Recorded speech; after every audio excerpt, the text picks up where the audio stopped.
जब जीवन के रणभूमि में हम अकेले पड़ जाते हैं, जब अपने ही हमारे निर्णयों पर प्रश्न उठाते हैं, जब हम ठहर जाते हैं डर के कारण, तब कौन है जो हमें प्रेरित करता है? भगवद गीता एक ग्रंथ नहीं, जीवन जीने की कला है। ये सिर्फ युद्ध की कहानी नहीं, बल्कि हर उस व्यक्ति की कहानी है जो अपने मन से लड़ रहा है।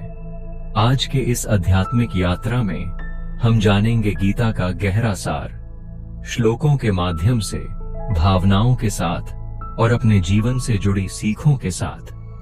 कुरुक्षेत्र का युद्ध सिर्फ पांडव और कौरवों के बीच नहीं था, बल्कि हर इंसान के भीतर का युद्ध है। हम सबके भीतर अर्जुन है, जो भ्रमित है, दुखी है, निर्णयहीन है। अर्जुन के शब्दों को देखिए, गांडीवम स्रंसते हस्तात् त्वक् चैव परिदह्यते। मेरे हाथ से धनुष गिर रहा है, शरीर जल रहा है। कभी आपने ऐसा महसूस किया है? जब आप किसी कठिन निर्णय के आगे टूट जाते हैं, वहीं श्री कृष्ण कहते हैं, न त्वय्युपपद्यते क्लैब्यम मास्म गमः पार्थ। ये निर्बलता तुझसे शोभा नहीं देती, उठो। ये पहला संदेश है। जब जीवन कठिन हो, भागो मत, खड़े रहो। कर्म और निष्काम भाव सबसे प्रसिद्ध श्लोक।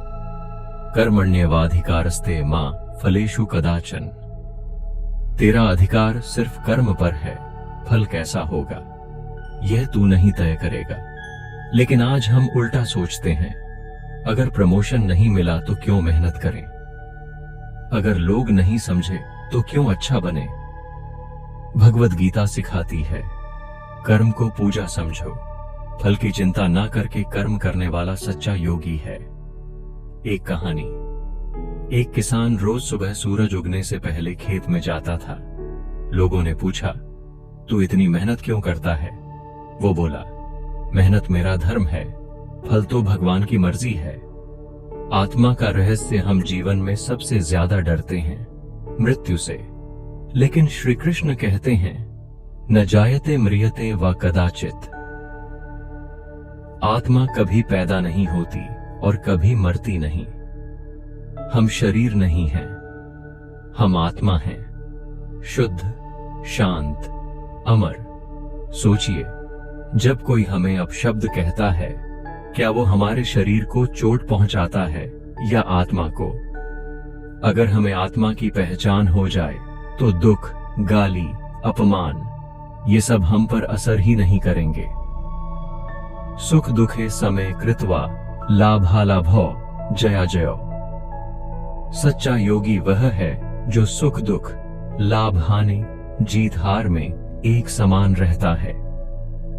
आज हम थोड़ी सी तारीफ पर फूले नहीं समाते और थोड़ी सी आलोचना में टूट जाते हैं।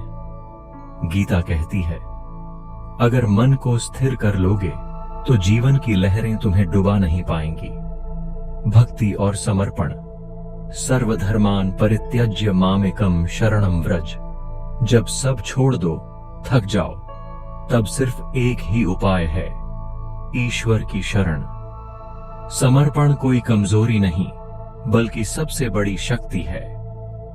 एक बच्चा मां की गोद में डरना भूल जाता है, वैसे ही हम भी जब श्री कृष्ण को सौंप देते हैं तो डर, दुख, भ्रम सब मिटने लगते हैं। गीता और आज का जीवन, हमारा जीवन आज भी एक कुरुक्षेत्र है। ऑफिस का प्रेशर, रिश्तों की उलझन, भविष्य की चिंता। पर हर स्थिति में गीता कहती है, स्थिर रहो, कर्म करो, विश्वास रखो। अनन्याश्चिन्तयन्तो मां ये जनाः पर्युपासते। जो मुझे एकाग्र भाव से याद करते हैं, मैं उनकी रक्षा करता हूं। गीता को सिर्फ पढ़ो मत, जियो।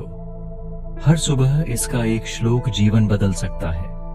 अगर ये वीडियो आपके मन को छू गया हो तो इसे अपने प्रियजनों से साझा करें। शायद आज कोई और भी अर्जुन है जो श्री कृष्ण की वाणी का इंतजार कर रहा है। जय श्री कृष्ण। हरिओम तत्सत। और जानें गीता के अन्य रहस्य। सब्सक्राइब करें। हर सोमवार नया आध्यात्मिक वीडियो। कमेंट करें गीता का कौन सा श्लोक आपकी जिंदगी से जुड़ता है।